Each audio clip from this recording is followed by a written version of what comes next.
Hello friends, welcome to our channel Physics by IITians. I thank you for the 1000 subscriber. Today I shall discuss the questions coming from ZEST on the topic optics. So let's start.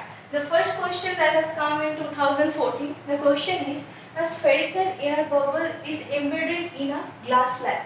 It will behave like a cylindrical lens, achromatic lens, converging lens or diverging lens. So suppose you have a spherical air bubble. So this is a bubble, that is air, and it is embedded within a glass slab. So suppose this is the your glass slab. Okay.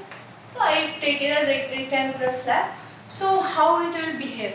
So if you see from this side, you will get that it will have something like a concave shape or plano concave lens, or it will act as a diverging lens, or else you can also understand that if you have a lens that is convex lens, this is lens made of glass, and this the air, the medium is air. So whenever light is coming, it will behave as a convex lens, means a converging lens.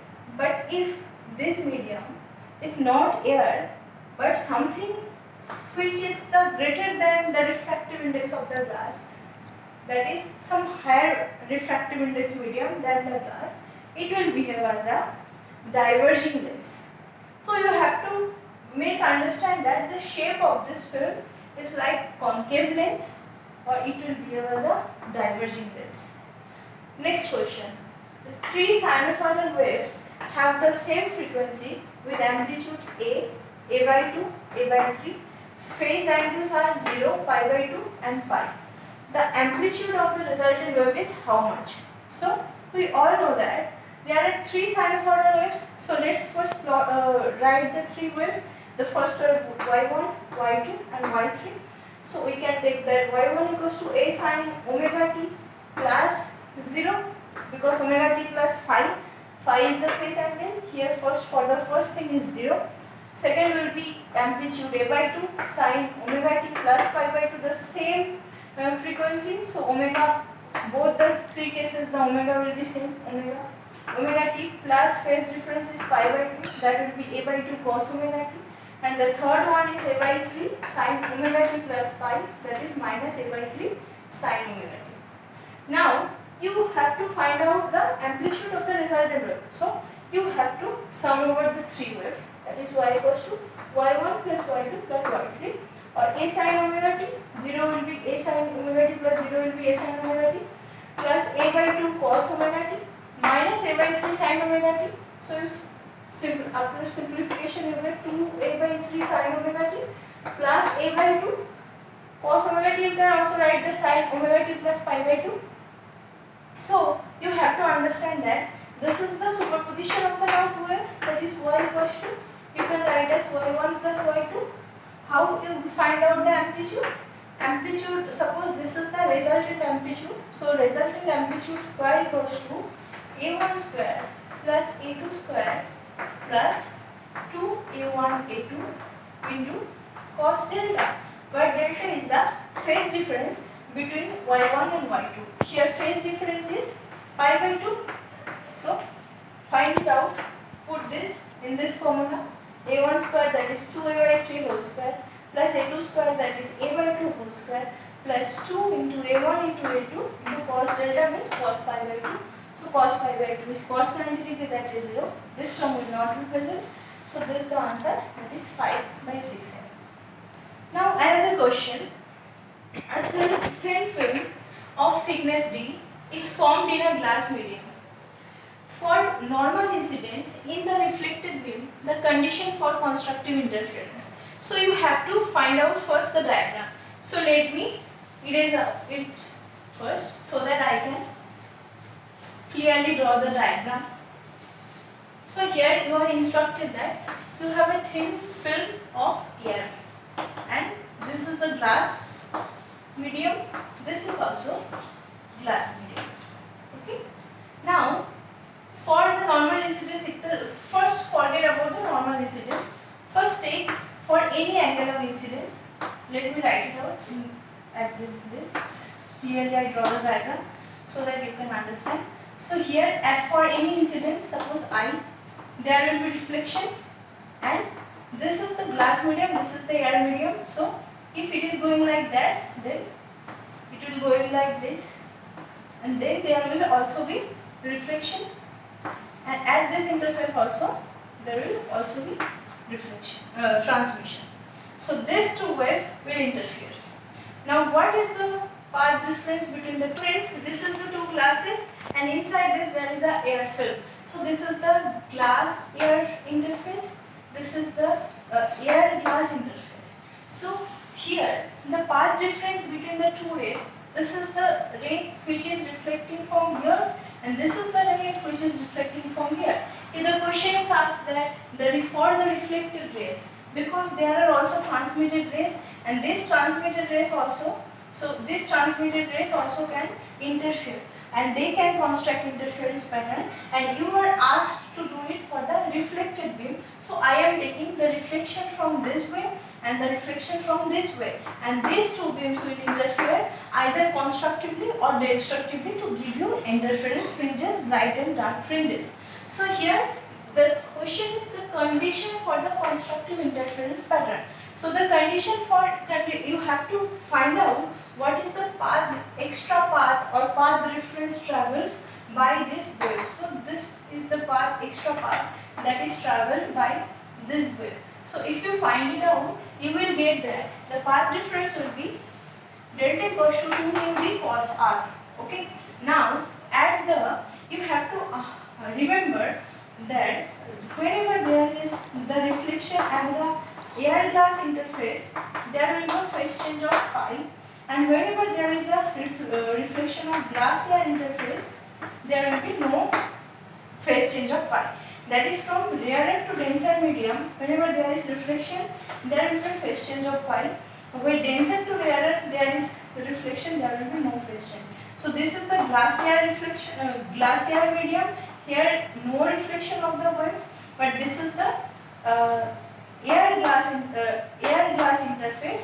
So here there is a phase change of pi. So phase change of pi will introduce an additional path difference of lambda by 2. So you have to consider the additional path difference of lambda by 2. So this is the path difference, and if this path difference equals to m lambda, we will get constructive interference, and if this path difference is m plus half of lambda, this will be the condition for the destructive interference. You are asked to find out the condition for the constructive interference, so you will use this condition. And the normal incidence mean that theta equals to 0 degree, theta, or here I take it as r equals to 0 degree, and also this is air film, so mu will be 1, mu is the refractive index. So this is 2d equals to m minus half into lambda. This is the d is the thickness of the air film. Okay. So this is the answer, that 2d equals to m minus half of lambda. Now if you take that this is the glass plate and you reverse it, that is you take it as air film, then at the air glass interface, here there will be a phase change of pi, and the glass air interface there will be no phase change. So at that case the phase change of pi occur at this interface, not at this interface. So you have to remember, the denser to rarer medium there is no phase change, rarer to denser medium there will be a phase change of pi for the light, electric field, or for the light medium. Now another question is, a double slit interference setup, the refractive index change from n equals to 2 to n equals to 1 to n equals to 2. The change in the interference pattern will how much? The double slit, you have to find it out. Suppose this is S is the source, and you divide the two sources by S1 and S2 with the two small slits, and then suppose this is the distance between the source and the screen is capital D, and the distance between the two sources is small d. Okay, so you will get that beta, that is the fringe width, will be capital D into lambda divided by small d into n, that is the refractive index of the medium. So if n from 1 to it will change to 2, So the fringe width decreases by a factor of 2. Okay. Now let me, if there is a certain mica sheet, thin sheet of T, thickness T has been introduced, then what happened? Suppose this is the central fringe position without any introducing any thickness sheet, we get the central fringe at this point, that is 0 position. But with the introduction of this thin film, there will be a shift of the central fringe, and this shift is denoted as X. So in the questions, let me find out the question because it is out.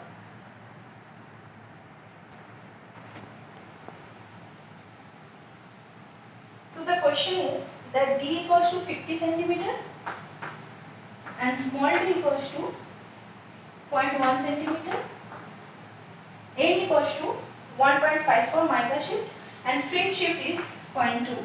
So thickness of the T, how much is the thickness? So you have a double slit. You are introduced thin film in terms of the mica sheet that has the thickness T, and you are given the distance is capital D is 50 centimeter. The distance between two sources, that is small d, is 0.1 millimeter, and you have to find out what is the thickness of this mica sheet. So the formula is T equals to x into d by d into mu minus 1, where x is the lateral shift of the central fringe, that is x. Suppose earlier without any T it was in this position, that is the central maximum position 0. Now it has shifted to another point P, and the distance is, the shift is x. So shifting fringe shift has been given with this 0.2. So you have to remember this formula, that T equals to the thickness is x into d divided by d into mu minus 1. So x has been given, the fringe shift is 0.2, d is the distance between the two sources, that is 0.1 centimeter, divided by 50, means the capital D, that is the distance between the source and the screen, and mu minus 1 is, mu is the thickness refractive index of the mica sheet, that is 1.5 minus 1, so it is 8 micrometer. So friends, let me discuss some other questions if there is. Yeah, the repeated white light source illuminates the slits of double slit interference setup and forms the interference pattern on the screen. If one slit is covered with a blue filter, which one of the following statement is correct? This is a GEST 2019 question, that you have a young slit, okay, experiment to figure like this, and the source, light source, which is a white light, and you put a blue filter, blue light filter. So blue light filter, what your filter does, the filter will filter out all the filter will filter out only that wavelength for which the filter is made, and it will cancel out all the other wavelengths. So blue filter will only pass the blue light, and it will cancel all the other lights. So the interference pattern will be, the question's options are no interference pattern, or the interference pattern will be unchanged, or the interference pattern central maxima is blue and other maxima will be colored, and the blue interference pattern is observed. This is the option C. So only the blue light is passing, so the interference will be only observed with the blue light. So option C, that is a blue interference pattern is observed. Okay. If this is only allowed to pass any other light, so you only get the interference of that light. कौन सा बोलना है? Now all the questions have been covered in this interference topic. I shall discuss the diffraction, and I shall discuss the questions from discuss, and I shall discuss the questions from IIT JAM in the next video. Thank you. If you like the video, please like the video, and if you share with your friends, and comment to the comment section, and subscribe to the channel. Thank you.